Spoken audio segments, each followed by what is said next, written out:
Over the past 3 years, I've completed 13 Hyrox races, and in today's video, I'm gonna share with you every little tip and trick that I've learned. Starting with tip number 1, which is everybody can actually do a Hyrox. Yes, no matter where you are currently with your fitness level, whether you're a little overweight, maybe a lot overweight, or maybe you haven't run at all, you can absolutely complete a Hyrox race. Now, this doesn't mean that this is the optimal way to do it, to just go into it at your current state, which we'll talk about in some of the tips coming up. But just know that Hyrox is for everybody. It's a great challenge, one that you could absolutely do if you wanted to right now. The second thing I've learned is that Hyrox is difficult. And difficult is good. Why would you go after a challenge that's easy? There's no point in putting yourself through something as brutal as Hyrox to cross the finish line and go, that really wasn't that satisfying. The good thing about hard things is that they feel really awesome to complete. So I can tell you, after having crossed 13 finish lines, that crossing a Hyrox finish line never gets old. And I would encourage you that if you're struggling to get into a better place mentally, if you just feel maybe bored with life, or your fitness routine has become stale, Hyrox could be the answer to challenging yourself. Doing hard things can be really, really good for you mentally and physically. Hyrox is not supposed to be easy. That's why it's a fitness challenge. And it's actually supposed to be something that you can get better at over time. But this isn't to say Hyrox is something that should feel easy ever. Even the best pro racers in the world who run crazy fast times do Hyrox in a challenging way. The faster and better you get at it, in my opinion, the harder it gets. So Hyrox is supposed to be hard. Embrace the suck. Go out and do a Hyrox. Now, let's talk about running, because tip number 3 is you have to become more efficient with running. But what does it mean to be an efficient runner? Well, when I first started really getting into running back in 2019, after having torn my bicep running a Spartan race, of all things, I actually decided that I wanted to actually learn the art of running. And it started with mastering my running form. See, for many years, I was an athlete, but I had mostly just done sprinting, from sprinting across the field to sprinting down the bases for baseball. Sprinting was just how I looked at running. I didn't know that there was an actual art and science to long distance running. One of the first things I discovered was that I was a heavy heel striker. Now, being a heavier guy, this was putting a lot of wear and tear on my ankles, my knees, and ultimately all of my leg muscles. Everything would start to hurt anytime I would run anything over a mile. So after having hired a running coach, his name was actually Yancey, shout out to you, Yancey, you're the best ever, I was actually able to learn how to strike on my midsole. So the big fat part of my foot that's actually built for running. Now, this didn't cure all my running form issues right out of the gate. In fact, it took many, many years of trial and error to figure this whole thing out. But there's a couple things that I want to share with you right now that kind of go under this tip of becoming a better runner. So besides your form and really learning proper running form, which is making sure you're landing on the midsole of your foot, and I know some people will still be a heel striker, and in some cases that's totally fine. Some people run on the balls of their feet, and that could be detrimental as well. Ultimately, you have to find a place where you can land underneath your body, right? Underneath your hips. So you don't want to be striding too far out in front of yourself, or taking too short of strides. You really just want to be landing in a nice line from your head down to your foot. Your foot should land under the center of your body as much as possible. Now, the best way to start mastering running is to actually slow down, to stop trying to go out and run as fast as you can and complete your run for the day in record time. You actually want to learn to keep your heart rate low and keep your stride at a good pace, somewhere between 160 to 180 strides per minute, usually is where people will find the most success. But the big takeaway for me that has really changed the game is a lot of my runs, in fact, about 80% of them are slower. So I keep my heart rate in what's called zone 2. This is gonna feel really easy as you progress. You're not supposed to go out and feel out of breath and run down every single run. This leads to injuries. This leads to getting burnt out. This leads to your body actually not getting better at running. You wanna build your capability and efficiency by running slower with a controlled heart rate. So a really good base building strategy, and it's why I built a base builder program for Hyrox, which you can actually check out below, is to primarily run longer, slow runs. This doesn't mean go out and run 10 miles. This for you might mean running a mile really slow, but building up slowly and methodically. Never adding any more than 10% to your total running volume each week will help keep you injury free and help keep you in the game of getting better at running. Now, the next thing and the next tip is all about your body composition. So we work with a lot of clients. I've helped guys get in better shape over the past 20 years and ultimately transform who they are, from their identity to how they look, how they feel, and how they perform. I said earlier that anybody can do a Hyrox, and that is true, anybody can. But what I would suggest is getting leaner and lighter before you start preparing for a Hyrox. This is just gonna make you a more efficient athlete. It's gonna help you run faster. It's gonna help you be stronger, just get through all the stations, get through the race itself way more efficiently. This is why when clients come into our program, the first phase is actually getting them to a lean and healthy weight, getting you down to a place where you feel, look, and perform your best. And then we go after a goal like the Hyrox. If you're interested in learning more about how our program works, I also put a link below that you can check out to take the next steps towards your true transformation. But for me, I've run Hyrox races heavier, around 14% body fat, 220 pounds. I've also run Hyrox races at 10% body fat or even 9% body fat, around like 205, 206. And I can tell you, I'm much faster when I'm leaner and lighter. In fact, my most recent race at the time of the filming of this video was at Chicago Hyrox in 2024. And I was actually around 14% body fat, 218 pounds. I had one of the worst races of my life, and I was coming off of running a sub 4-hour marathon, and I thought I'd actually be pretty well prepared for the Hyrox. The problem was I've been eating at maintenance or even slightly above maintenance for a while, so I wasn't at my leanest state. I prefer to be about 10 to 12 pounds leaner, faster, and lighter so that I can actually get through the stations and the whole endurance event much more efficiently. I just do better at a lower body fat percentage and a lighter weight. So my suggestion to you is try to get leaner and lighter. Try to drop some unwanted body fat, get into a more athletic state before going after a personal best in your Hyrox. The next thing I learned is that the first half of a Hyrox is the hardest. The ski erg, to kick things off, is sneaky hard. It's actually a relatively easy movement, but if you're not doing things with the right form and you start using your arms way too much out of the gate, you can really compromise your endurance right away. So what I would suggest is taking the ski erg at a moderate pace for most people. Obviously, if you're a pro or you're trying to win the Hyrox race itself, you'll probably have a strategy in terms of time that you're shooting for, but I can't stress the importance of form on every single station, especially the first 4. The ski erg, then you have the sled push, you have the sled pull, and then of course everybody's favorite, the burpee broad jump. I don't know, whoever designed the Hyrox definitely has a little bit of evil in them, because putting those 3 back to back to back, the 2 sleds, then the burpee broad jump, has a little bit of diabolical mindset. So all I'm gonna tell you is that the first half, for me at least, tends to be the hardest part of the race. It's really where I can either destroy my whole race or I can set myself up for a really fast finish. Because when you get into the back half, you have the rower, which could be some active rest opportunity if you do it right. You have the farmer's carry, which if you have the right form and the right strategy, you're not gonna feel that tax coming off the farmer's carry. Then you have the lunges, which I will agree can be difficult, followed up by the wall ball, where you're gonna rely on the last bit of gas in the tank and that high and that adrenaline from being almost done with the race. So for me, I always tend to get faster on the back half. The first half is just about managing my energy and making sure I don't blow my whole race up. So of course, there's a lot of strategies that I could tell you for each of these stations. I'll give you a couple right now that I think will make a huge difference on the first half of the race. Starting with the ski erg, like I mentioned, don't go crazy out of the gate. You don't need to blow through a record time on the ski. However, I would train for a really moderate time so that you don't lose too much ground on the ski just trying to easily get through it. For me, it's all about form. It's about bringing my chest down to the floor and really leading with my hips and my chest, so I'm not using too much arms and I'm not feeling too taxed coming out of that station. For sled push, for me, it's all about grip.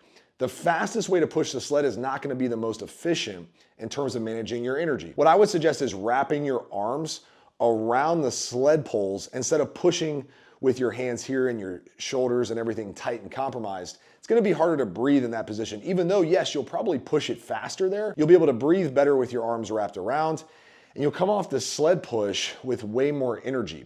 Now, the sled pull, that's a big time station for me. I really hate the sled pull with a passion. It's arguably my least favorite station, but what I can tell you is that you wanna use the whole box that you're standing in. It's about a 6-foot box, and really make sure you're trying to walk the sled back the entire 6 feet every single time, so you're getting the maximum pull every single time you do it. The sled pull station is definitely not my strength, so I'm not gonna spend a whole lot of time telling you guys how to set world record paces on the sled pull. Just know that it's a station that requires good form and staying consistent with your pulls. Now, burpee broad jump, man, the burpee is a tough one to master. It's not ever gonna necessarily feel easy. What I can tell you though is when you finish your jump, when you land with 2 feet, that's where you should be resting. Not when you stand up from a burpee and get ready to jump. It should be after you jump. I learned this one from one of the best racers in the game, Rich Ryan, where I've always struggled with burpees. And I actually hired Rich a while back to be my coach for a period of time. And I can remember just telling him, man, I'm really, really worried about burpees. And he gave me that tip of, hey, make sure if you're gonna rest when you land so that you can keep the momentum. Instead, when we do a burpee and we stand up, we could just stand there for like a good 20 seconds. But if we land with our feet, take a little breath, then drop down into a burpee, it's just, for whatever reason, it gets you a rest time to be a little shorter and a little bit more efficient. So the first half of the race is the hardest. If you master those stations, man, it's smooth sailing downhill from there. Now, my next tip is about fueling your Hyrox. How should you actually fuel for the race? So fueling up for the Hyrox is an ongoing process. As you're training for the actual event, it's important to eat a decent amount of carbohydrates to fuel your training. Otherwise, you're leaving a lot of performance on the table. When it gets closer to race day, it's a good idea to increase your carbohydrates the last day or two before the event. Now, it's also important to stay on top of your hydration and your electrolytes as you go into the event. I like to wake up in the morning and make sure not only am I hydrated with water, but I'm getting a little bit of extra electrolytes into my system first thing in the morning. Now, of course, it depends on when you're running. If you're running later in the day, the strategy is gonna look a little different than when you're running first thing in the morning. Most of my races are either first thing in the morning or middle of the day. So I just like to make sure that I'm getting a solid whole food meal made up of about 80%, even 90% carbohydrates, but getting 2 forms of carbs. So I'm getting normal carbs like oatmeal, grits, something that I'm used to like a bagel, along with some carbs that contain fructose, like honey and actual fruit itself. I like to make sure I'm getting both of those type of carbs so that my body is fully fueled up, both from a fructose standpoint and just a glycogen standpoint. So I have a whole food meal, no matter what, about 2 to 2.5 hours before my race. And then about 30 to 40 minutes before my race, I'll have some fast acting carbohydrates. Could be just like another piece of fruit. It could be a gel that's basically all carbs, or something like a Rice Krispie treat that's gonna digest pretty quickly. But most of the time, it'll be liquid carbs. So I'll fill up a shaker cup with just some pre-race liquid carb fuel that you could get from a variety of different sources. Any endurance carb is gonna do pretty well here. Now, during the race, I have done both a race with no fuel at all, and I've also taken a gel on the rower. And honestly, I don't really see a huge difference. But I don't think it's a bad idea, if you can, to have somebody hand you a gel that's watching your race, or just store a gel in your shorts so you can take some kind of carbohydrates, like 40 grams of carbs, about halfway through the race. I also try to take some water as I'm running out of the rock zone, because it's important to stay hydrated. And I know sometimes the last thing you're feeling like doing is drinking some water, but it can make a big difference later in the race when you're prone to cramping and you don't want to run into an issue on the lunges where you can't complete the station because your legs are cramping up so bad. So that's how I fuel for the race. And if I'm running another one later, make sure you get plenty of carbohydrates and sodium in between the races that you're doing. The next thing I've learned is that Hyrox is a team sport. Now, it could be a team sport with you and a coach that you hire. There's some amazing Hyrox coaches out there. I'll never claim to be the world's greatest Hyrox coach. I focus on body transformation. I've helped guys change who they are from an identity level, building out a body and physique that they're proud of, that they can look in the mirror and feel really good about. And I've done that for the past 20 years, but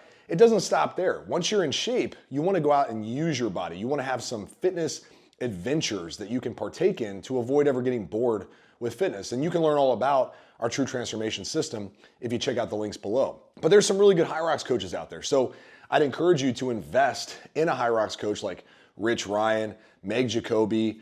All these people, like even Hunter McIntyre, have programs that you can start to follow right now that will get you faster and get you prepared for the Hyrox. But the team sport doesn't stop with just you and a coach. You could actually go out and do a Hyrox with a partner. The partners Hyroxes are amazing. Now, it's not an easy race. You still got to do all the running, but then you can actually share the stations and complete them faster because you have a partner. But that doesn't stop there. You can also do the 4-person team relay where you only have to run twice and do 2 stations. Everybody on your team does 2 runs, 2 stations, and you complete it together over the course of about an hour or so. This can be really fun and a whole lot less intimidating for somebody who just hasn't done a Hyrox yet. So shout out to Hyrox for providing a team sport option, but I would always say you're gonna do things way more efficiently when you learn from people who have come before you. It's why I've made this video, to share the lessons I've learned, and hopefully they'll resonate with you and at least help you complete your next Hyrox faster and more efficiently. The next thing I've learned is it's the little things that do matter. Now, most of the time I'll tell our clients, like, don't stress the small stuff. You need to focus on the big rocks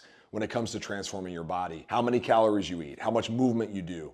Are you lifting weights consistently 2 to 4 times per week? Those are the things that are gonna make the most difference in how you look and feel. But when it comes to Hyrox, the little things do matter. So understanding form on all the stations, understanding how to breathe properly on all the stations, even things like what to wear, what shoes to buy, how to fuel up for the Hyrox, what kind of rest you should be getting the week before, how to pace yourself with the runs. These little things make a world of a difference and can be the difference between an amazing experience where you cross the finish line, super proud of your results, and a torturous one where you're just pleading with the fitness gods to get you to the finish line. I've been on both sides of that, and what I can tell you is when I pay attention to details and I plan things out, I reverse engineer the result that I want, my race experience is 10 times better. So I'll encourage you, do your homework. Make sure you're prepared with the little things. What are you gonna wear? What are you gonna drink? What are you gonna eat? All the little things that will add up to a really fun and fulfilling race experience. The next thing I learned is the importance of always having strength training in my routine. It's super easy to fall in love with the running, the Hyrox specific training where you're doing more like CrossFit style stuff, but just don't eliminate or ignore strength training, from bench press to pull-ups to shoulder press to squats to deadlifts, all the things that keep your body super strong. Because look, you're gonna need strength in the Hyrox, not just from an endurance standpoint, but to push the sled, to carry the kettlebells, to do the wall balls, and most importantly, you're just a better athlete when you're strong. You're a better athlete when you can bench press, when you can pull up, and you can do the actual bodybuilder movements at a really high level. So don't ignore it. At least 2 to 3 days of strength training should still be included in your plan. I know as a busy father who can't be a full-time athlete, I run a business, I have coaches on my team, I have hundreds of clients all around the world. Plus I have 2 boys under the age of 10, and I have a wife who wants to go on date night and actually see me sometimes, right? So I can't live my life like a pro athlete. However, I'm still creative with how I get my strength training in. It might look like 15 minutes of strength training before I do a 30 to 45 minute Hyrox workout. It might mean I get up a little earlier and knock out my upper body work in my basement, where I'm fortunate enough to have a home gym, before I go out on my long run. It's about getting creative and being really diligent with planning things out, but just don't ignore strength training. Trust me, it really does matter. Now I'm gonna talk about running again for my next tip, because I talked about the importance of slow, steady state runs that might feel a little boring, but you're really building that aerobic engine that's so important to have as a foundation when it comes to your running. But there's 2 other types of running that I wanna talk about. One is tempo running. This is where we're actually gonna run a little faster than race pace. Race pace is something that you'll have to work on individually or have a coach help outline for you. It's part of what we do when our clients go and jump into a Hyrox, is we help them figure out what is the pace we actually want to run the Hyrox at. For most people, it's gonna be similar to your best 10K time. So whatever time you've run a 10K, if you've never run a 10K, well, that's probably something you'll do in your training to learn how fast can I actually run a 10K. But when I do my tempo runs, I'm running a little faster than that. So I'm running typically for shorter distances, followed by some rest or recovery running time, where I'm running at a pace that's gonna be faster than my race pace to get my legs conditioned for the race itself. Now, the other type of running that is really important, one that I have neglected in the past and it's bit me in the butt really hard, and that is compromise running. So it's important to learn how to run after you've done the stations. It's easy to go out there and just run a fast 10K without any stations at all, but it's a whole different ballgame when you're coming off of a burpee broad jump station and now you gotta go run 1,000 meters. Your heart rate's through the roof, you feel like death, and now you're staring at another 1,000 meter run before a whole nother station. That's compromise running. Learning to run under duress. Something that I've really committed to building into all my future training blocks. So I'm doing a significant amount of endurance. So I'm doing a significant amount of compromise running leading up into a race. This is a game changer. I promise you, you have to do this, because if all you do is just run, and even if you do tempo runs and long, low intensity runs, once you get out on the course, and the first couple stations hit and then you got to run afterwards, you're going to be in a world of hurt. So make sure you're training your body to get accustomed to that feeling of running compromised. Now, speaking of getting used to a feeling, I would say give yourself 12 weeks to get fully prepared for a Hyrox. Now, this is not to discourage you. If you're like, hey, there's a Hyrox in a couple weeks, I want to give it a shot. Heck, you might go out there and have to walk the 1,000-meter runs, and that's perfectly fine. I've been there, trust me. The first Hyroxes I ever did, I walked quite a bit. But what I'll tell you is, if you really want to perform at an elite level, if you want to go out and do damage, you're like, hey, I want to PR this thing. I've maybe done a Hyrox before, and I want to do it right this time. Give yourself 12 weeks. 12 weeks, to me, is the perfect time length to get fully ready. Now, you might have to stretch this out to 16 weeks because of life, because of just stuff going on. So even a 12-week prep, I might build in a few weeks just as a safety mechanism to make sure that if life happens, I get sick, kids get sick, something happens, I don't have to worry about staying perfectly on track with my prep. But make sure you give yourself at least solid 12 weeks to prepare for a Hyrox. And the last tip I'll give you is, what should you do to prepare for a Hyrox? Because, man, there's a whole boatload of tips that I could throw at you, but I think this is an important one. If you want to do it right and you want to go into a training block that's specifically designed to get you ready for a Hyrox, I think there's an argument to have a base built before an actual training block. So what this could look like is 30 days of just learning how to run, learning the stations, learning how to do some cardio, learning how to do some more compromise running, but just having a full understanding of like, what am I gonna actually have to do to train for a Hyrox? It's why I built my Hyrox 30-day base builder program. It's something super simple, 30 days of workouts to fully get you ready to actually train for a Hyrox. So this is like the training program before the training program. One that could save you a ton of energy, a ton of headache, a ton of miscues that could lead to a complete sabotage of your actual Hyrox training itself. I recommend starting with a 30-day base build so that your next 12 or 16 weeks are that much better so you can go fully prepared into a Hyrox. I've actually put the link to my 30-day base build program below in the first comment and the description of this video that you can check out if you're interested in learning more. Overall, I'll just tell you this, Hyrox is one of many fitness adventures that you can go after once you're in a healthy and fit place. And even if you're not where you want to be physically yet, Hyrox could present a challenge just to get you interested in getting healthier and fit. Anybody can do a Hyrox. It's why I love it so much. Anyone and everyone who we've worked with who have done a Hyrox has crossed that finish line and said, that was one of the best moments of not just my fitness game, but my life too. So with that being said, go crush your next Hyrox. And remember, life moves fast, make it count. I'll talk to you in the next video. Peace.